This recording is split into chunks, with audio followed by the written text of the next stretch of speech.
Who gets caught up in the twin flame ideology? Let's review this, and if you're watching this video, you're going to have to be honest about what category you fall into. This is a video that I have been wanting to make for a long time.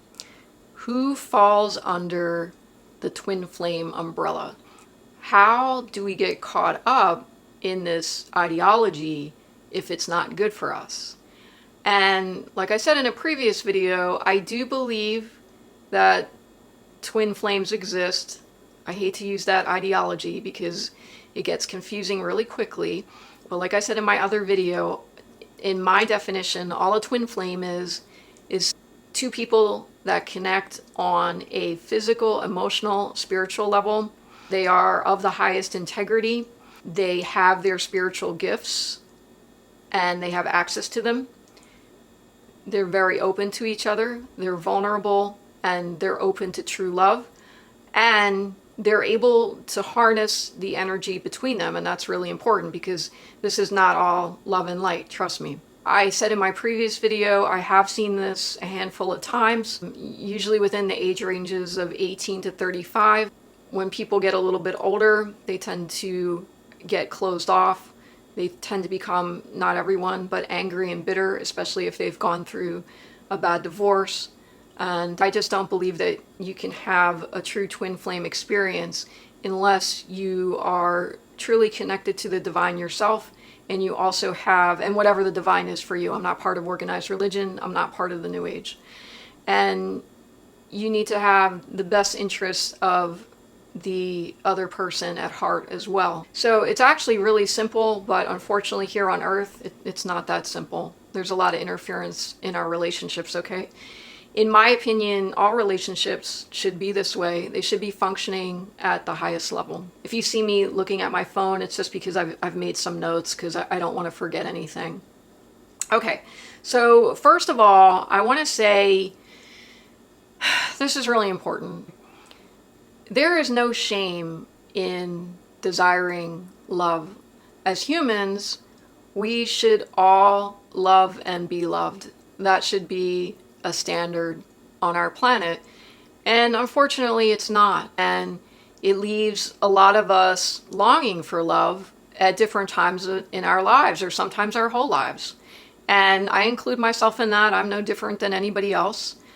And it can be really difficult to be by yourself. And the reason why I'm mentioning this is because as I run down and discuss these examples, I don't have a judgment on any of it. Especially having been through this myself, what I learned is I have a lot more compassion for people that I kind of would have looked sideways at previous to 2019 when this started happening. So I have the utmost compassion for every single person that falls into these categories. And if you have more categories and you're listening to this video, then you can put them in the comments if you so choose. The other thing I'll say too is sometimes our need and desire for love is weaponized against us. And that's important to keep in mind. And that should not be, but it happens, and it happens fairly frequently here on Earth. Certainly not everyone. All right. The first category that falls under the twin flame umbrella is lonely people. It's very easy to fantasize about someone who could potentially be your twin flame when you have no one in your life romantically who loves you and cares about you. Lonely people are especially vulnerable because they really want someone in their life, and I can't say that I blame them. And there's a YouTube channel, Catfished. It doesn't have anything to do with twin flames, but it really does show you the delusion that some people will go to really believe that someone loves them when they do not. And it's so sad that this exists here, but it does. And I think that the YouTube channel Catfish illustrates this really well. And I have to say the staff at Catfish are the utmost professional and compassionate when they are discussing these situations with these people who a lot of times are basically delusional, but they're very professional when they deliver the news that the person is a scammer, all right? And unfortunately, a certain percentage of these twin flame situations are scams, and it's very easy for a lonely person who is by himself or herself to fall into and to think, oh, I've met my twin flame, finally. The second category of people that fall under the twin flame umbrella are people who are rejected and they cannot take that rejection. And so their ego steps in, it's almost a defense. In these situations, usually the person is just not interested, the person that is the runner. And sometimes they will have outright said, I'm not interested in you, or I don't see you that way, I'm not in love with you, or perhaps they just ghost and disappear after a date or two. It could be a variety of situations, but the person is clearly rejected and cannot handle that. And the other thing I'll say too is a lot of times, like in category 1 with the lonely people, or this category where people are rejected, there's not necessarily a metaphysical influence. A lot of times in these twin flame categories, there's no metaphysical, or it's self-created. And I won't say a lot of times, we'll say a certain percentage of times, okay?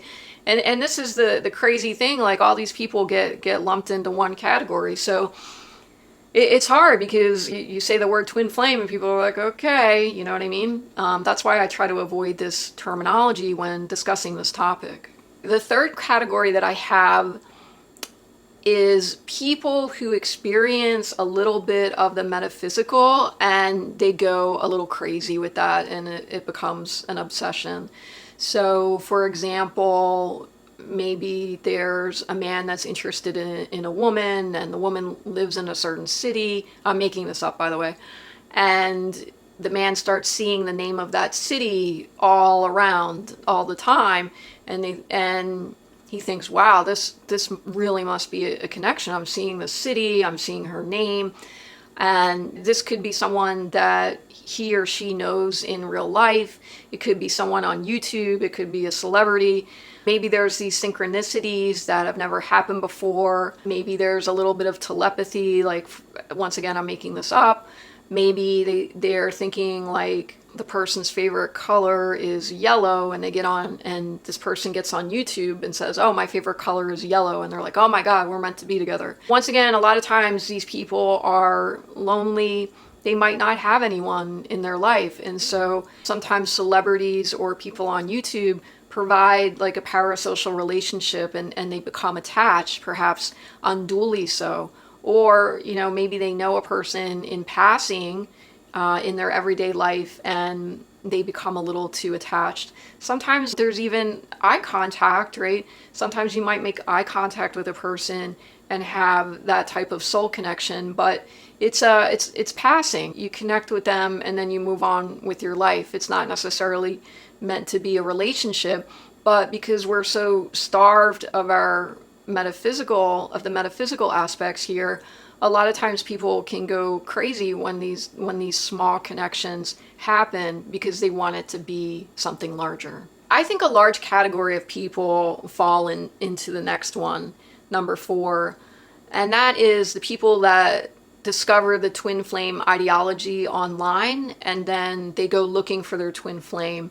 They say, okay, I must have a twin flame somewhere, and I'm going to go looking for him or her, because it sounds basically like a relationship on steroids, right?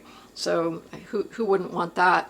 So the people that actually go looking for their twin flame, well, there's a whole host of people that would be happy to help you with that and take your money and take advantage of that, to be honest. There's groups that you can pay to find your twin flame. There's tarot card readings, which are very, very popular, and a lot of tarot card readings. I readily admit I did pay $3 for a tarot card reading, just an extension of a general one. I'll link her below because I actually think she's a pretty good reader. I'm not advocating this, but New Mindframe is good at reading cards. And it's funny because I went back And I rewatched that tarot card reading and it was pretty accurate. And so some of these tarot card readings can be accurate, but it doesn't necessarily mean that you and your twin are going to get together. It actually can serve to keep you hooked, and there's a lot of people that have spent a ton of money on these tarot card readings. So I know that's kind of an aside, but it fits into the people that are going to look for their twin flame. They want to know, are they going to meet the twin flame, or someone came into their life and then exited their life and now they want to know what's going to happen. And once it starts to be an endless loop, once you start seeing that looping, no, you got to get out. Just my personal opinion. Okay, number 5. Here we go. In this category of people, they had no idea that the concept of twin flame existed, and they were just having experiences that they couldn't explain, and they were looking for an explanation for it. And so they found this explanation online, and it seemed to fit in with what their experiences were. And so I think a lot of people that have experienced an alien love bite, I'll introduce it briefly here. And forgive me if it's going to sound woo, but it happens, believe me. So I'm going to go woo for a minute, and then I'm going to come back to the practical. So with an alien love bite, what happens is there's actually an entity working through either one or both of the individuals. And what happens is when you open up your energy field to this other individual, an energy field penetration can easily be 10 times more intense than physical intimacy. So you open up your energy field to this person. You don't even necessarily have to be physically intimate with them, but the combination, if you open your field up and you're physically intimate, whoo, you're really gonna be in for a ride. So once you become vulnerable to this person, the entity who is working through this person, and I'm overly simplifying it, it could be more than one, has access to you and your energy. And it can be really hard to get out of because of this supernatural influence. And dare I say, it's almost never good. This is a true spiritual attack. And there's a lot I could say, but I'm just going to introduce that concept of alien love bite versus twin flame, because there is a lot of overlap between the two. And once again, forgive me if I sound woo, but there are people that fall into this category. No, you're not crazy. It's just unfortunate that it's not discussed in a pragmatic manner, and you're falling under the twin flame umbrella. Don't worry, there's nothing you can do. That's another reason why I'm doing this series, so that people can figure out, okay, well, this involvement isn't good. Like, how do I get out of it? Sometimes these twin flame connections also double as spiritual attacks, okay? Say you don't believe in entity attachments, okay, so let's take that off the table. Let's just say that you get involved with a person who's not good for you, and you wind up being intimate with them, and you know, now you're really connected to them, but they're not necessarily connected to you. There are some people that do not bond through physical intimacy. There's a certain percentage of men that fall into that category, and I believe a smaller percentage of women. So they can easily walk away from a physical intimate relationship, but the other person is taking it much more seriously, and it really can leave you open and pining for many years to come, especially if one person is really devoted to this other individual, and the other individual is off doing their own thing. And sadly, the one person who's really devoted can be hooked for a number of years. The final category, and this is a very interesting category, unfortunately, it's not provable, so I'm going to go woo again. And, you know, if you don't believe in past lives, then that's fine. I'm not here to change anybody's convictions or beliefs. But the final category, because I've talked to a lot of people on this, is people from past lives that re-enter your current life, and the connection's really intense because you've already been with them in a past life. So you feel like, whoa, I really know this person. I don't have to say that much, and this person really gets me. The problem is sometimes some of these people are not necessarily the best people. And so unless two people from a past life come together and they're really ready for it, and they have the benefits the benefit of that other person at heart, as well as their own, and they're ethical and they have integrity, well then, yeah, of course, it can work out. But a lot of times, one of the people is not very ethical, and once again, will become involved with an individual and then not treat that individual very well. And that could either be the man or the woman that's being abusive. I don't necessarily think it's just the man. And in my opinion, this is just a sidebar, there really isn't an attack, though, on the male sexuality. And it starts early with porn. I mean, I don't think that there's any denying that. I mean, it's available free for people that are, 12, 13. How is a guy going to resist that? So that's a sidebar, unfortunately. And I think that that's introduced deliberately so that it slots a lot of these higher level relationships out. All right, anyway, getting back to it, those are the 7 categories of people that I could think of that fall under the twin flame umbrella. So let's recap. Category 1, lonely people, people who are basically looking for a relationship on steroids, and the twin flame would fit into that category. That would be very desirable to someone that's lonely. Number 2 are people who are rejected and they cannot take that rejection, so they project it outward, and that person becomes their twin flame because that twin flame is no longer in their life, and it fits perfectly with the twin flame ideology of the runner and the chaser. Number 3 are the people who experience a little bit of the metaphysical. Maybe they had direct eye contact with someone because the eyes are the window to the soul, and they weren't able to handle that, or maybe there were some synchronicities going on, and that leads them to believe that this other individual is their twin flame. Number 4 are the people who discover the twin flame ideology online, and then they actually go looking for their twin flame. Unfortunately, what happens is you're going to fall vulnerable to people who are going to take advantage of you, such as a lot of the online cults who charge to find your twin flame, or tarot card readings. I know people that have spent thousands of dollars on tarot card readings to figure out who their twin flame is. Number 5, this is a category of people, they had no idea this ideology existed.